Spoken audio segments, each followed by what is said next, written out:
Why do we want to learn?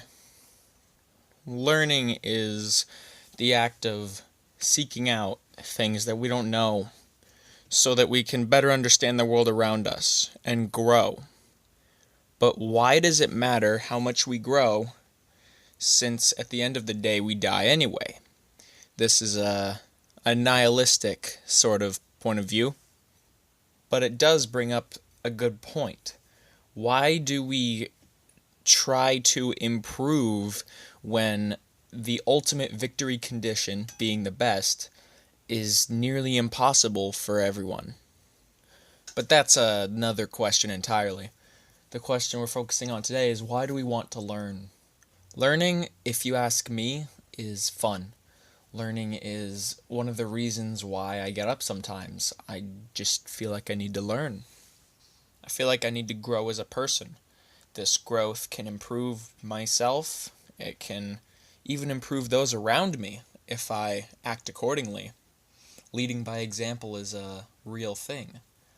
Even by simply not swearing, which is something that I've taken to doing, you can influence the people around you to swear less often and use words that are more accurate to describe what they want to express. I've sure noticed when people go, "Hey, I've never heard you swear before." And I say, "Yep, I don't want to." And they say, "Is it because of your church?" And I say, "No, it's not because of my church." Well, it is, but it isn't. Because to me, swearing is pretty pointless.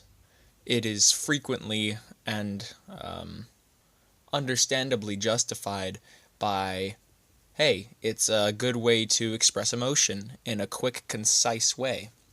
However, if you swear all the time and every time you get upset you say the same word, you're upset for different reasons every time most of the time. Number one, day number one, I stubbed my toe. Now I'm angry. Day number two, the person I'm working with doesn't do their share of the work and I have to pick it up on their behalf. That makes me angry. Day three, my dog pees on the carpet.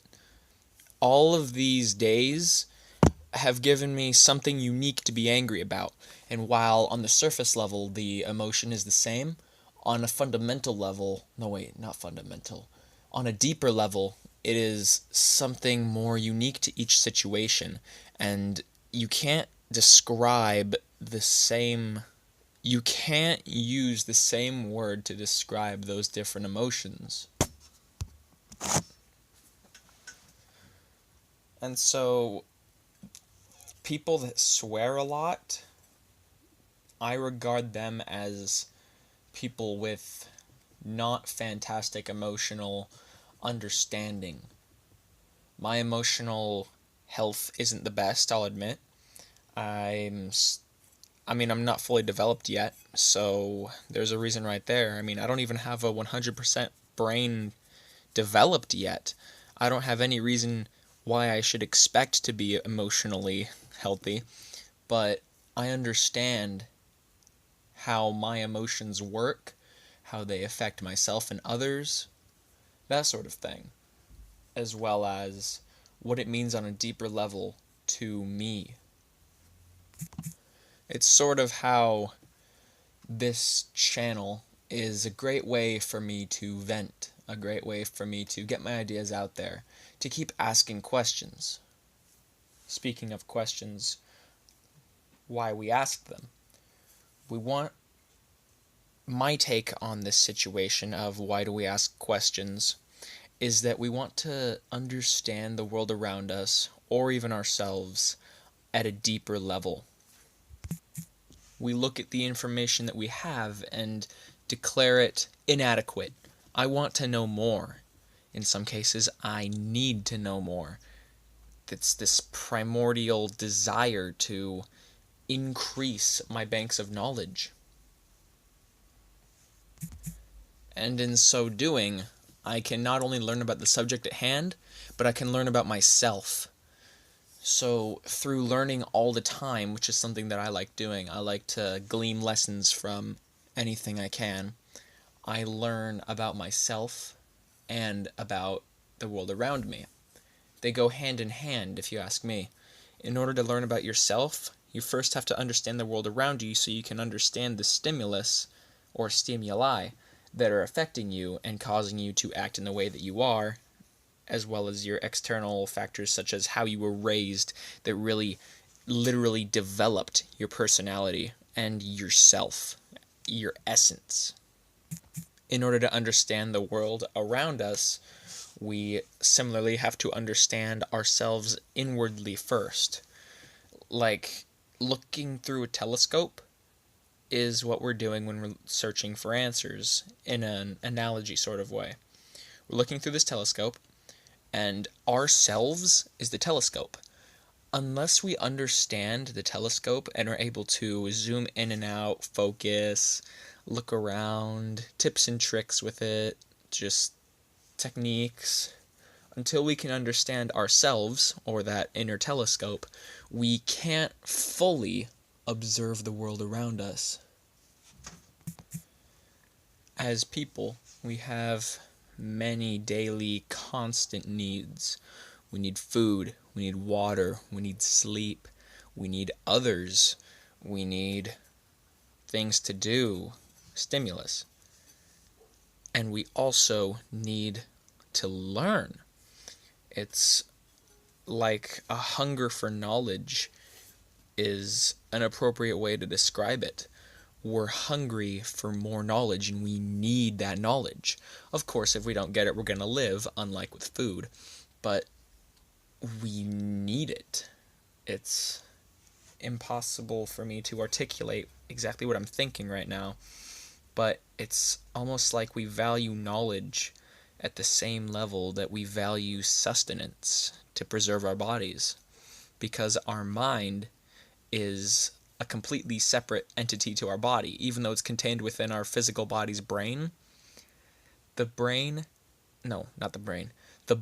and the mind are two completely separate items that we have to take care of. Physical health is stuff like food, mental health is stuff like learning and emotional management. The biggest problem with learning is what we sometimes have to do in order to learn that lesson. Sometimes, which is a lot of the time in this day and age, we can look it up, crack open a book. Even you can go and download a textbook and teach yourself anything. Not that you'll be able to use it in a professional setting because you have no college credentials and therefore no credibility with that. You're still learning. And the other way that we can learn is through what most people refer to as the hard way. We can make the mistake. We can be in the unfortunate position that allows us to understand what not to do next time, or what exactly we're running from. Every day we try to be happy or be content or be more productive or fight the inner beast that we have to conquer and inevitably fail to. Every day we do that, but so we're going towards a better us, but what are we running from? And failure, misfortune, and sadness and mistakes show us what we're running from. That's one of the most valuable lessons, because you can imagine all day where you want to be. You can say, oh, I want to buy a big house.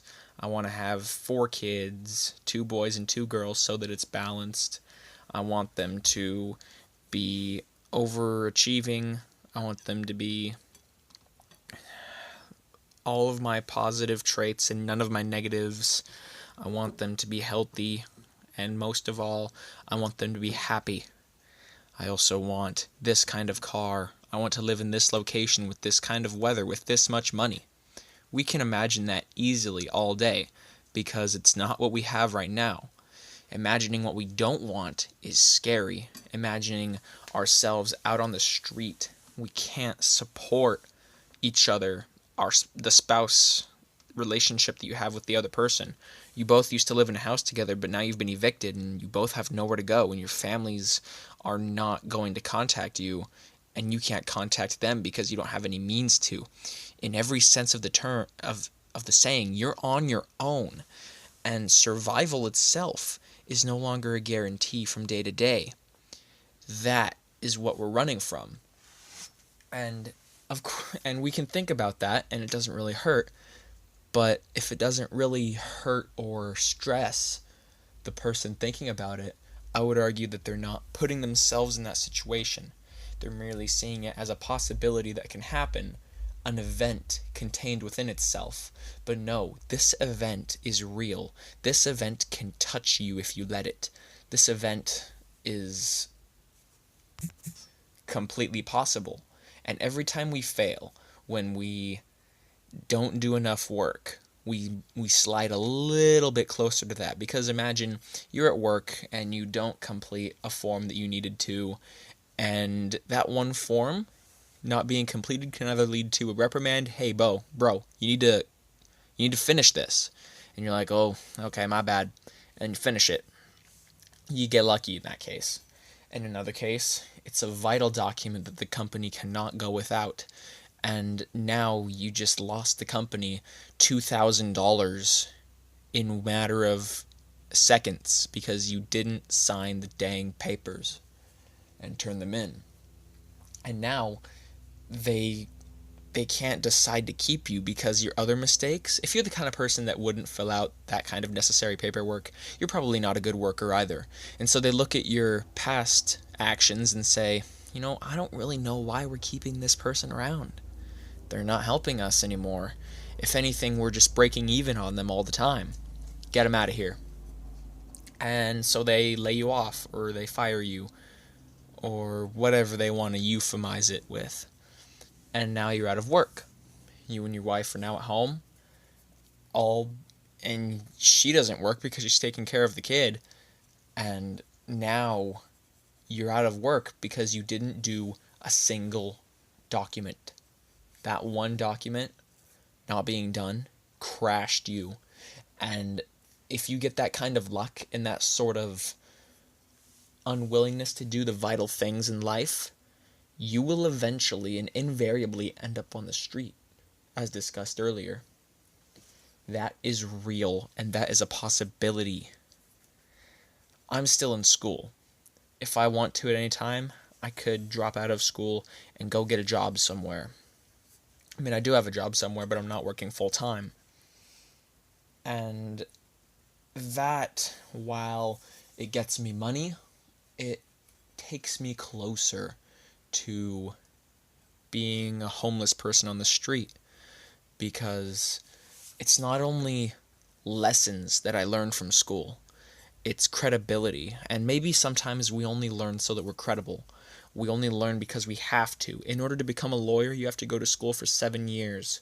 They don't care that you went to school for 7 years. They care about what you learned, what your new skill set is. And so,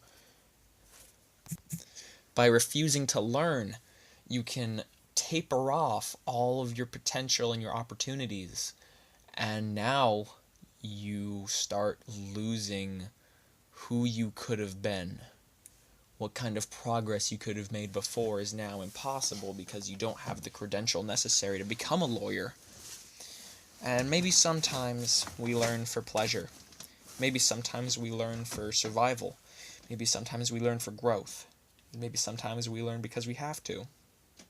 But at the end of the day, learning shows us where we don't want to be, not where we want to be. It shows us the dark parts of the world that we haven't yet explored. And once we understand the bad part, then we can understand the good part. And so lessons being learned is painful. Studying out of a textbook is painful in its own mind-numbing way. Falling off a bicycle and breaking your leg is a learning experience. And that hurts. I can't even imagine how much that hurts because I've never broken a bone. But learning is never easy.